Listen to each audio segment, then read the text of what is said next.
Recoil went out on your Honda 2000 generator, huh? Well, the best thing to do, and I know from experience, believe me, is first pop off your fuel cap, and you're going to want to pull out this little screen in here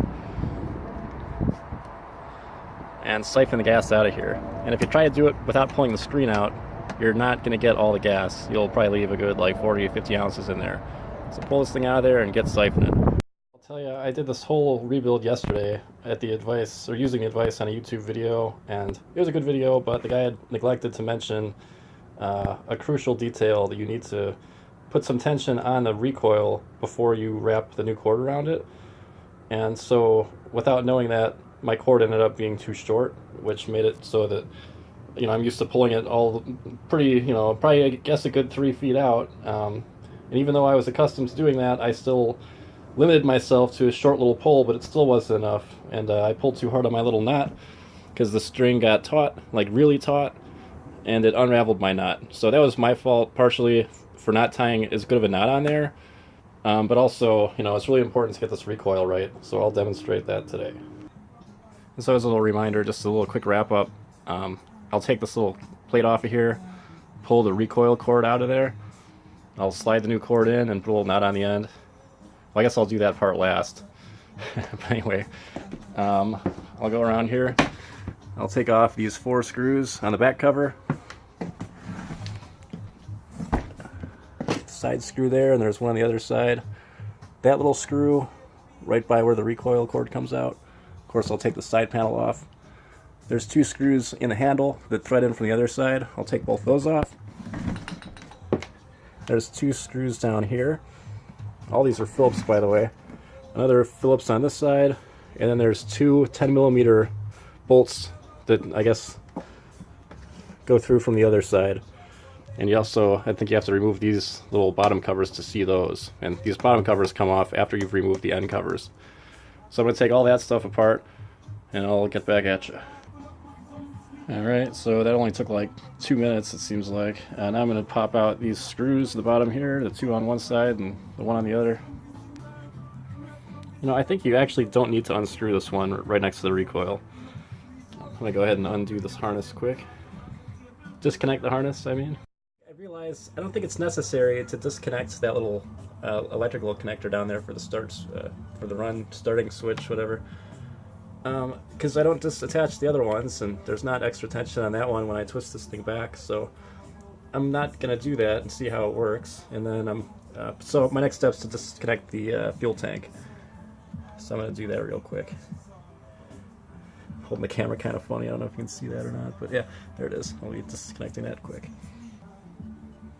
So I just got to point out I disconnected the fuel tank and not a drop dripped out of there. So it is possible to siphon it all out of there if you pull that screen out. And the gas tank popped right out. And there's enough access down here, I think, to get at that bolt without needing to disconnect any of those harnesses. And I'm wondering if you could actually get away without disconnecting this thing too, but I think you need to just to disconnect, just to be able to get at the hose on the bottom of the gas tank. So I'm going to pop off this recoil quick and be right at you. So yesterday I had figured out that the stock line pull cord was 4 feet long. So, and I have this old piece from it too that was in the handle. So I'm going to measure this quick and then subtract that from the 4 feet and figure out exactly how long the line is. Because that, you know, then I can calculate how many turns you're supposed to do to have this totally tight before you, you know, you probably tighten it 1 turn and then wrap the line around it several times. So that's what I'm going to figure out now. So that piece of cord is 4 inches, and the bottom, like where the line rides in this pulley, is about 4 inches across. So I guess we're talking 48 inches, and then, you know, roughly 12 inches around each time. So a little over 3 turns. So I think I'm going to try to like tension this with maybe turning it counterclockwise, maybe a half turn, and then line up the holes, tie the knot, and then wrap it around the other 3.5 times and see how it looks. I think I figured out what the real crucial detail is here. So when you're not touching this thing, you know, it'll spin down and then stop eventually. It always stops about the same spot. You could line up the little holes right there, just like that, but there wouldn't be much tension here to pull the cord back in. And so, and you know, keep in mind too, that's the position that it'll be in once you've pulled the cord all the way out. So what I'm going to do is move to there and then move it all the way around another rotation. And then I'm going to move it 3.5 or 4 more rotations until the holes line up again. And then I'll put my new cord through and tie the knot. When I pull my screwdriver out, it'll pull all that cord in. So that is my strategy this time. Okay, so I did 1 rotation and then I did 4 more and slid my screwdriver back in there, and they're lined up. There's a good amount of tension on there, as there should be if you've got the cord all the way out. And so now I'm going to get my line in there and get this thing all back together. It's a much better knot this time. And I figured if you heat up a razor blade with a blowtorch, it's really easy to cut, make a real nice cut and seal up the line like this.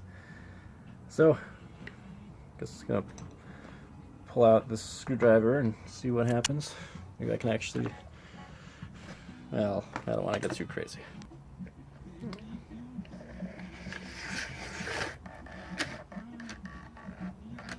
Oh yeah, look at that. That's actually 5 feet of line this time too. Yesterday I used 4. So I better put something on here before it pulls it all in. Looks like it would pull it all in too. Check it out. That's where we want it to be. That'll be a lot better than it was yesterday. And I actually have plenty of line in there. Action on this thing's kind of cool. Let's see how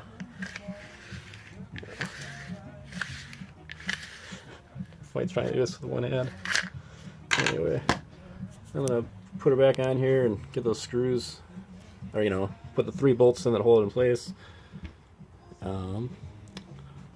Tilt this thing in line, put the gas tank on, hook the gas tank up,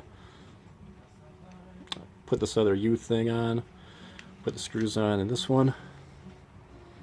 Be back at you.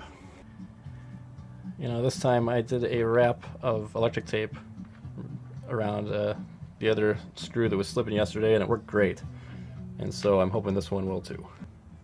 It worked okay. The first screw grabbed really well, so that's a lot better than it was yesterday. And yeah, this is gonna be a lot better. I'll make sure I should be able to pull it out a lot. Yeah. That's the full length, or maybe a little longer. Well, it is a little longer than it was. So that's definitely the way to go. I'm going to get all these panels back on, starting with the back one, the front one, and get the bolts in. Starting with the handle screws and the bolts. Get her back together here. Alright, I got my screws in the handle in there first, like I like to do. I got my 2 bolts in the bottom, and then starting with the back one, seems to be easier. And I put my little bottom plates on. And now I'm going to go ahead and get these front and back plates tightened down again. Alright, I'll reattach my handle and I'm done. And I hope to not be doing this again. So I hope that saves anybody some time. If I said you didn't have to remove that screw, I was mistaken. But I don't know if I said that or not. I'll have to watch the video. I will see you guys next time.